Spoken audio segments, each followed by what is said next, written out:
नमस्कार दोस्तों, जय महालक्ष्मी। आज मैं आपके साथ शुक्रवार के महालक्ष्मी जी की पूजा के कुछ उपाय साझा करना चाहती हूँ, जिससे आप अपनी आर्थिक समस्याओं में से छुटकारा पा सकते हैं और अपनी आमदनी में बढ़ोतरी कर सकते हैं। महालक्ष्मी जी को प्रसन्न करने के लिए कुछ उपाय ऐसे हैं। जैसे हम पूजा करते हैं शुक्रवार की, तो हमें सबसे पहले शुक्रवार जिस दिन हम माता लक्ष्मी जी की चौकी लगाएंगे, सबसे पहले हमें उनकी मूर्ति रखकर या उनकी तस्वीर रखकर सबसे पहले हमें उनका आवाहन करना है और फिर हमें ये संकल्प लेना है कि हम कितने शुक्रवार को ये सब करेंगे, 5, 7 या 11 या 21। ये आपकी अपनी सामर्थ्य होती है कि हम कितने शुक्रवार ये सब करने वाले हैं।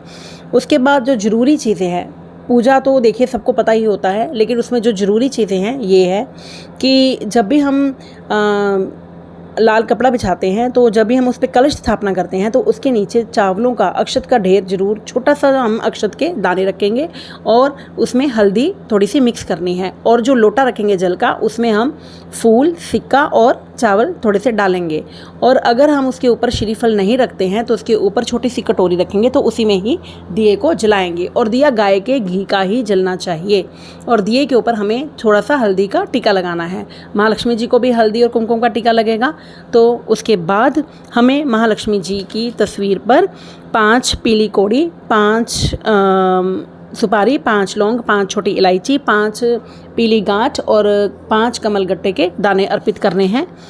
और शाम के समय हमें अपने घर के बाहर गाय के घी का ही दिया जलाना है। और उस दिए के नीचे भी हमें छोटा सा अक्षत का दाने रखने हैं, जरूर रखने हैं। कभी भी दिया खाली नहीं जलाना चाहिए। और जो तुलसी पर भी दिया जलेगा, तो उसके नीचे भी हमें अक्षत का छोटा सा ढेर लगाना है, वो भी हल्दी वाले चावलों का। बाहर भी जो हम अपने घर के दिया जलाएंगे, उसके नीचे भी हमें हल्दी वाले चावल ही रखने हैं। और जो तुलसी पर जलाएंगे, उस पर भी हल्दी वाले चावल ही रखने हैं। इस तरह हम और फिर महालक्ष्मी जी को हमेशा सफ़ेद चीज़ों का ही भोग लगता है।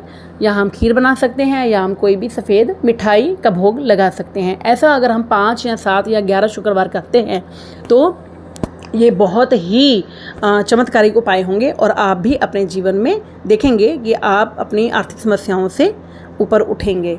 ये मेरी महालक्ष्मी जी से विनती भी है और ये किए हुए उपाय हैं। जय महालक्ष्मी।